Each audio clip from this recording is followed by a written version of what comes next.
This is Sawyer Robertson, and you're listening to the Bearcast on SicEm365.com. Welcome into the Bearcast on SicEm365.com, brought to you by WellMed Medical Management. I am here with the War Rapport, Ike Jones. How's it going, Ike?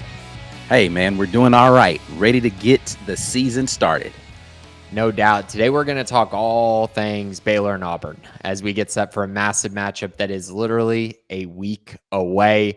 Ike, it's been, I just kind of want to start here. It's been a busy week for Auburn fans. I mean, y'all got some national titles claimed. Man. It's all of a sudden we are a 9-time national championship program. Yeah.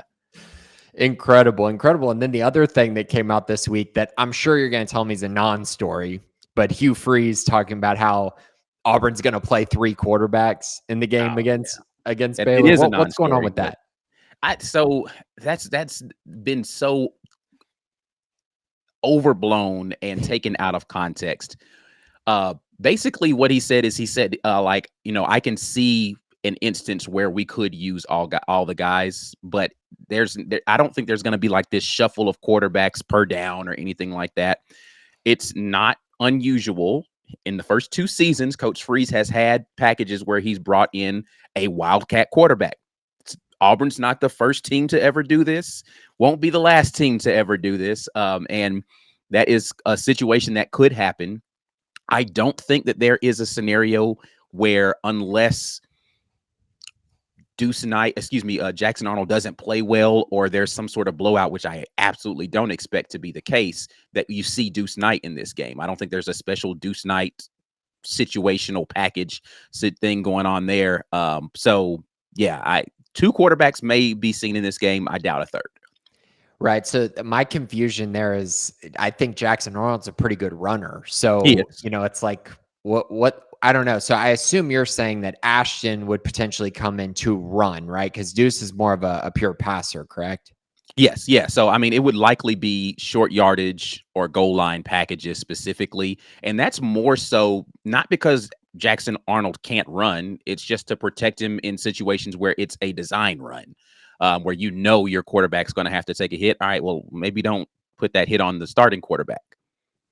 Yeah, that makes sense. So before we talk about a little bit more about Jackson Arnold, I did want to ask just kind of what's the vibe been like around this Baylor versus Auburn game? Because everything I'm seeing online, it's been kind of, I don't know, the media has been kind of weird with it. It feels like all Auburn fans think this is going to be a blowout for Auburn, and all Baylor people are talking that this is going to be a blowout for Baylor, which I think most of those takes are rather ridiculous, to be honest.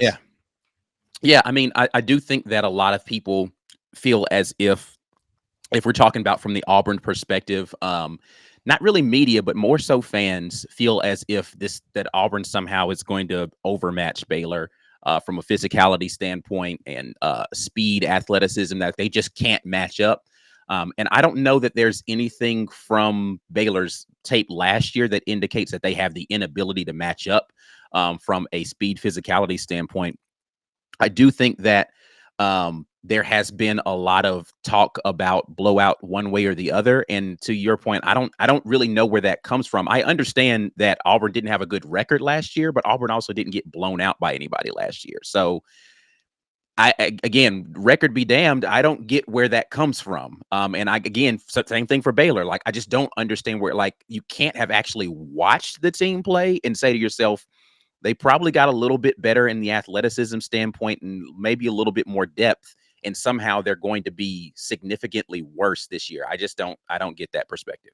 Real quick, Sawyer Robertson has something to remind you about. Want the latest information about your favorite team? Try out SicEm365 premium content the next 3 months for just $5 by clicking the link below. And now back to the Bearcast. Yeah, it's been really interesting to watch because, I've kind of also looked at it in a lot of different ways going into this, because I feel like a lot of people expect Baylor to hang high 30s on Auburn. And it's like Auburn didn't really give that up at all last year. And I think Baylor's offense at all, right? Yeah. Like it was a 4 overtime game versus Texas A&M, and then Georgia scored in the 30s. That's it. Nobody else did it last year. And I get it. Like, they didn't go against the best offenses in the world. But it's not as if those offenses were incapable of scoring in the 30s, because they did it multiple times, just not in the game versus Auburn. I've been on the record as saying I do think that Auburn will have to score in this game to win. It's not going to be some ugly mid-teens dogfight. Like, you're going to have to put up points, because Baylor's going to put up points. Okay, so we seem like we're on the same page. I'll get your prediction for the game later, but I do think both of us are probably trending toward this game being played in the 20s, correct? Yeah, I think. I actually think that if a team touches 30, they likely win. Yeah, that's definitely a fair place to go. Okay, so let's talk Jackson Arnold.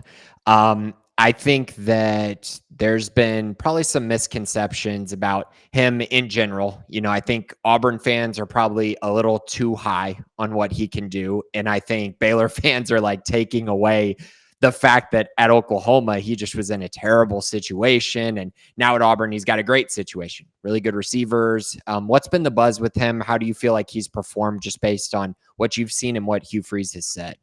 Yeah, I mean, honestly, I think the takes from the Auburn fan base are a little mixed. Some people feel as if new situation, he's going to be amazing. Look at all the talent that he has around him and the natural ability that he has as a quarterback. He was highly rated coming out of high school. He's not going to be a miss.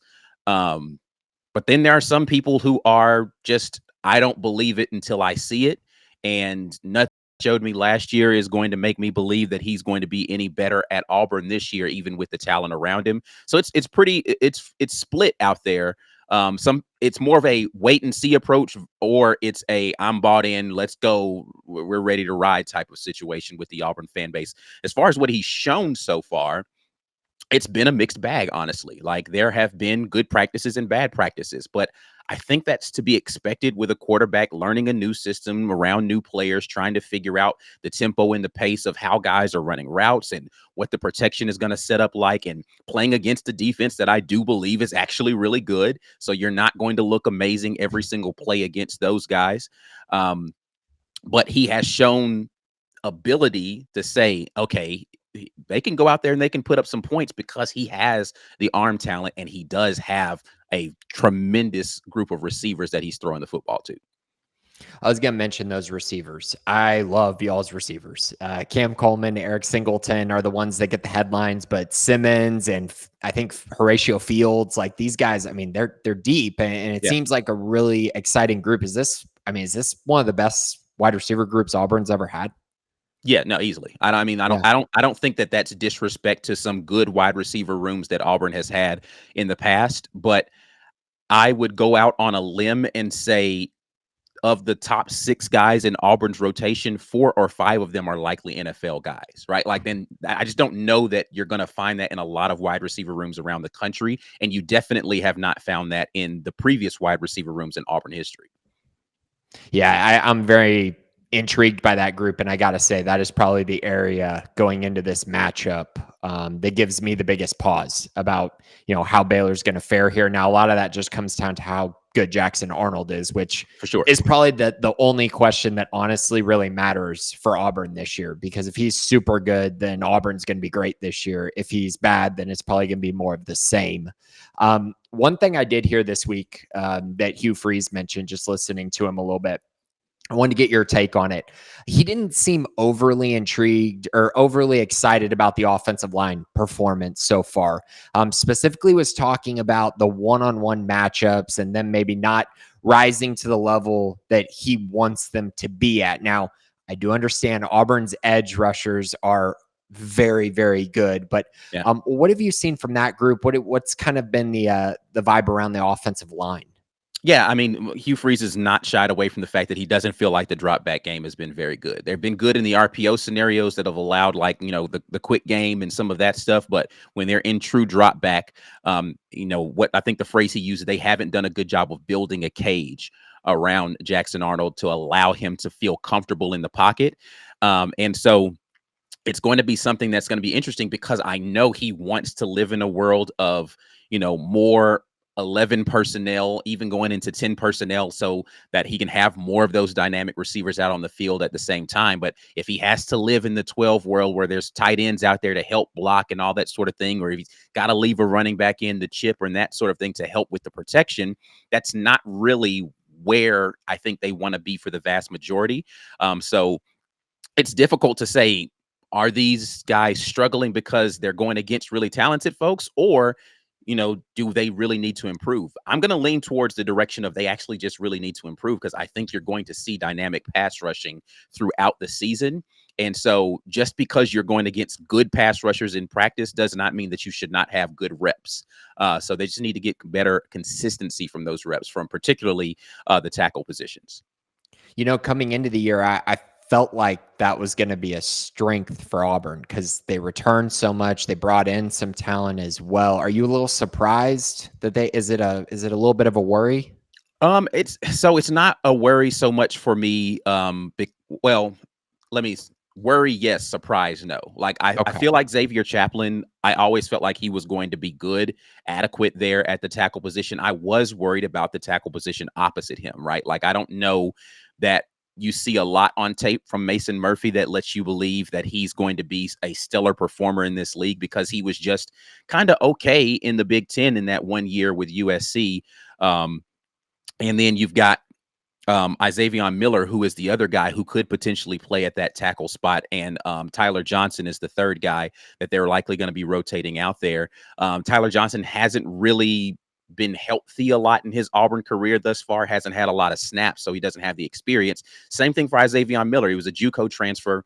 Health has been the concern with him, so they're trying to get someone who's going to be out there more consistently so that they know what to expect, even if their ceiling isn't as high. Okay, is that an area, that other tackle position, where you're kind of you're going to be watching that going into this matchup? Yeah, I'm going to be trying to figure out, and I fully expect for them to try, from a defensive standpoint with Baylor, to try to attack that and exploit it as much as possible. So I'm going to be interested to see how Auburn adjusts to that throughout the game. Again, whether they're going to be leaving a tackle over there on that side, or they're going to be, slanting in that direction to try to give them some additional help, maybe even rolling the pocket away from that.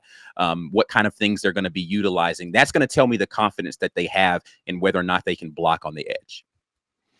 So I really like Damari Alston, the running back for Auburn. I think he could be a really good player, but it also feels like Auburn is leaning more towards a committee approach this year after the loss of Jarquez Hunter. Is that kind of what you're getting a vibe 100%. Of? And what do you think of that room?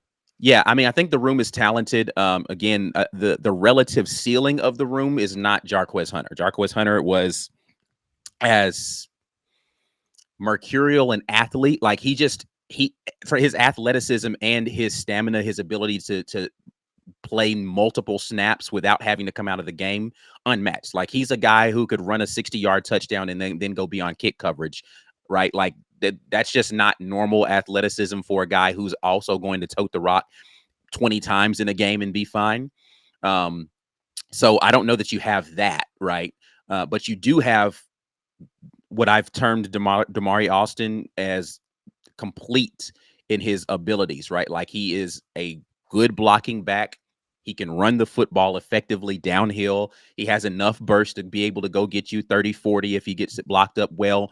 He can run through tackles. He can do all the stuff that you need him to do, catch out of the backfield. Like all the stuff that you have as a running back, he can do all the things. He just doesn't, in my opinion, have that breakaway speed that allows you to hit home runs consistently. Enter Jeremiah Cobb, who absolutely has that. Like he is a home run back. You get him and he gets a crease, he can take it to the house, right? And so they are going to mix and match those guys. And then the other guys in that room, you've got guys who can be more of the short yardage, 2-3 yards, grinded out type of backs with the transfer over from UConn and Darrell Robinson. Darrell Robinson can do all of the things as well. He's not as good a blocker, but a solid blocking back, not afraid to stick his nose in there, picking up a blitz. And then the young guys that are in that room have been surprising throughout camp. I don't know how much they're going to actually play, but you do feel confident that if they had to step in, that they could play admirably. One thing that I've kind of heard a lot about, and I kind of agree with it to an extent, so I'm curious what your thoughts are on this. Do you feel like Auburn is going to be a lot better on offense as the season goes on, as they get more continuity, or do you feel like they should be able to hit the ground running with their full potential pretty early in the season? Yeah, I think it's difficult for me to have a lot of confidence that out the gate they're going to be guns blazing. Like I think No, this is a tough test out of the gate, man. Like, despite what the defensive numbers may have looked like for Baylor last season, and what you feel about the defensive back room and their play last year, I mean, those guys aren't the same guys that are going to be playing this year for that defense. Um, you can't just act as if Dave Aranda isn't who he is, and his ability to scheme, his ability to confuse and disorient offenses and keep them off guard and off pace of what they want to be able to do. So it's a tough test out the gate, but I think it is a test that I prefer as somebody who wants to let's just see what we got. Like, let's go out here and stress test it out the gate, and we'll work on all the stuff in week 2 and 3 when we have the opponents that we can maybe tinker with some stuff a little bit more. But, I would be shocked if Auburn goes out there and they look like a juggernaut offensively. I do expect this to kind of be a build over the season. But the unfortunate reality for where Hugh Freeze is and how he has performed in those first 2 seasons, you can't really afford to stumble out of the gate. So it can't look bad. It can look not up to optimum, but it can't look terrible. Yeah, definitely. That makes sense. All right, let's move over to the defensive side really quick. Man, I got to say, one of the concerns I have for Baylor going into this matchup is this group of edge rushers that Auburn has. I mean, Keldrick Falk, awesome, probably going to be a first-round pick. But then you got other guys that I feel like, obviously, Auburn fans talk about them, but I don't know about nationally. Amaris Williams, Karen Crawford, Chris Murray. Is this the biggest strength of the defense this year? I still think the defensive back room is going to be the biggest strength, but I think it's going to be the biggest upgrade. Like, because Auburn, from a pass rushing standpoint, has not been great in the past seasons. I think they have the potential to be great. Again, whether or not out the gate versus Baylor first game, you're playing an offense that's going to spread it out and try to get the ball out quickly. That could neutralize some of what you want to do from a pass rush standpoint. But if you get them into some 3rd and long scenarios where they have to drop back longer developing routes and you get to unleash those guys, one of the things that Rock Bellantoni, the defensive or the edge rushing coach for Auburn, talks about all the time is earning the right to pass rush, right? Like, you earn the right by playing solid on 1st and 2nd down, putting in the off obvious pass rushing scenarios. Then you get to go unleash some of those guys that's what they do, is go get after the quarterback. And I think this year, for the first time in a while, Auburn may have multiple guys that can go and do that and put pressure on defenses to have to figure out who's the guy that gets the one-on-one, and that guy can win the one-on-one more often than not. So that's encouraging because it has not been the case for Auburn for a few seasons.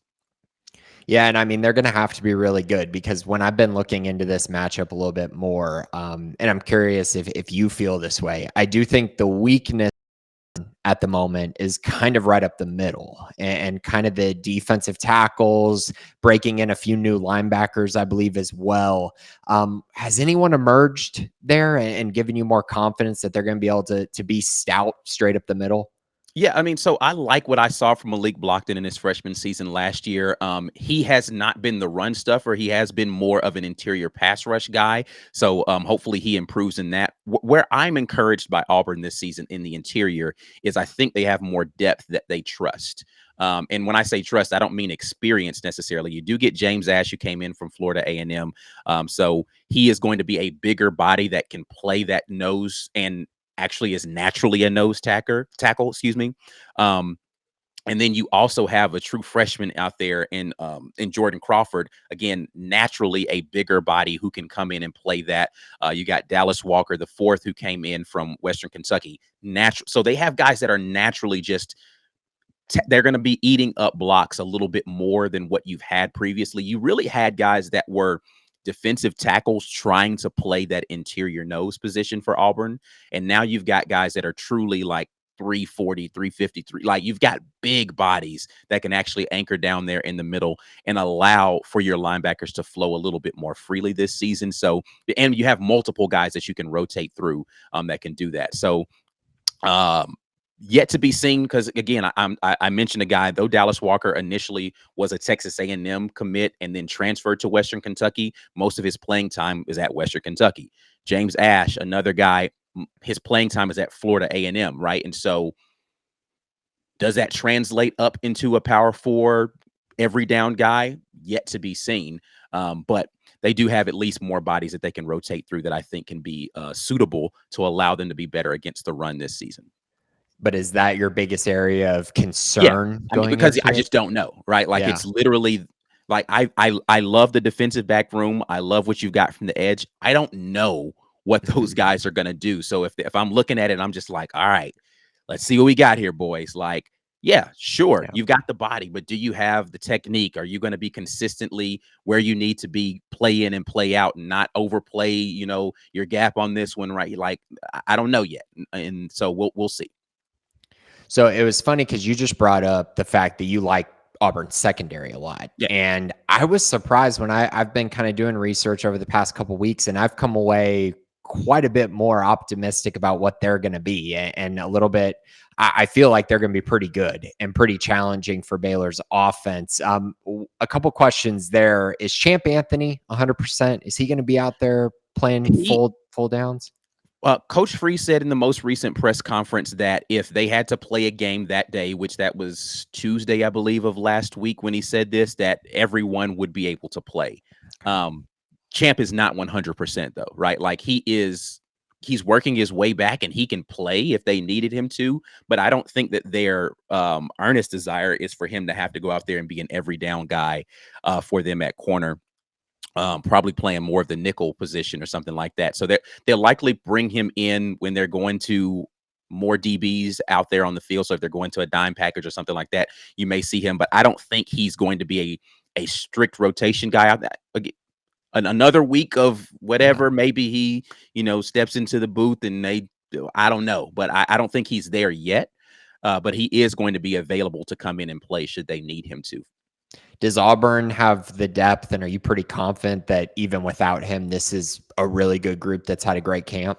Yeah, no, listen, I am, I talked about the wide receiver room having pro level talent there. That DB room has pro level talent as well. When you look at guys like Jay Crawford, who really only played the second half of the season last year, but was still one of the better rated coverage guys for Auburn. And he's had an outstanding camp. He is one of the guys that's consistently making plays out there in the defensive backfield. Kayan Lee is a guy who I think, again, can play on Sundays, consistent competitor. I like him over on the other side. And then you got some good transfers in, right? Like I like what you got from Rayon Schrader, who came in from Miami of Ohio, right? Like good coverage grades. Again, at Miami of Ohio, I watched some of his tape in the Notre Dame game, and I saw some stuff where I was like, okay, that concerns me a little bit, but I love what he brings from a consistent level of play there.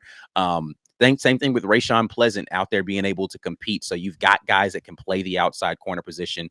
The only thing that I guess is a worry for me as far as the defensive backfield is at the free safety position. I think the strong safety is solid because I love what you get from Harris, who's going to be there. Caleb Harris, I think, is a phenomenal player, and he can play your box safety and being able to be down in the run fits and playing against tight ends, which they're going to need versus Baylor is somebody who can cover the tight end because I don't think they're going to want a linebacker consistently matching up in that way.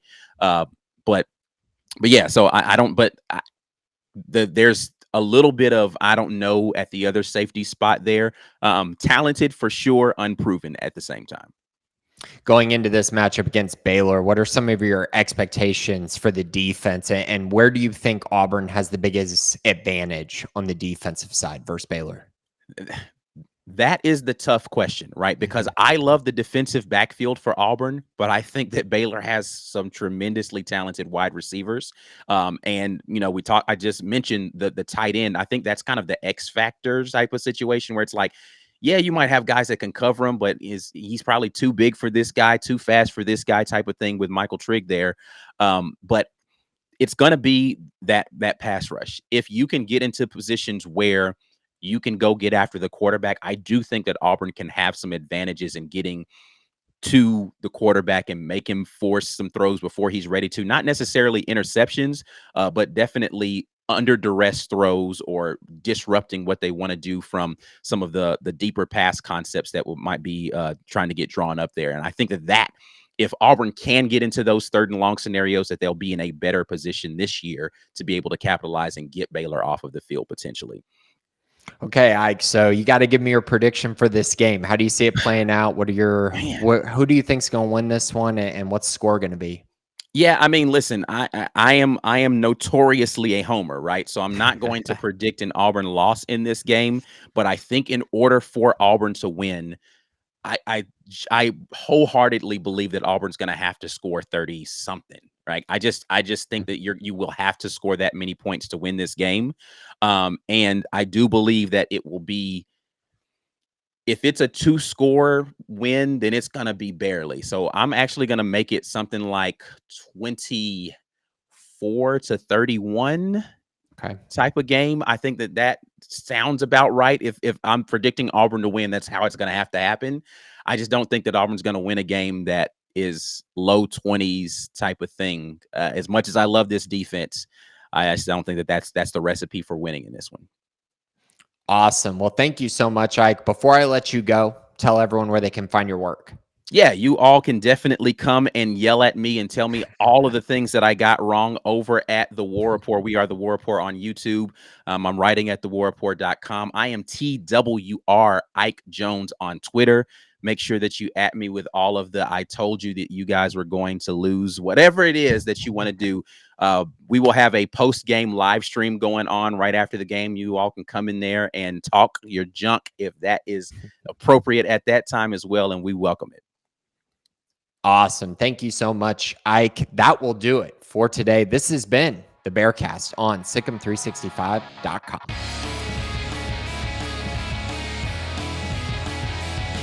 Join Sikkim 365 Premium on a $1 for 1 month trial to read our experts' notes and insights. Know about high school commits, off-season transfers, coaching staff changes, and so much more before the rest.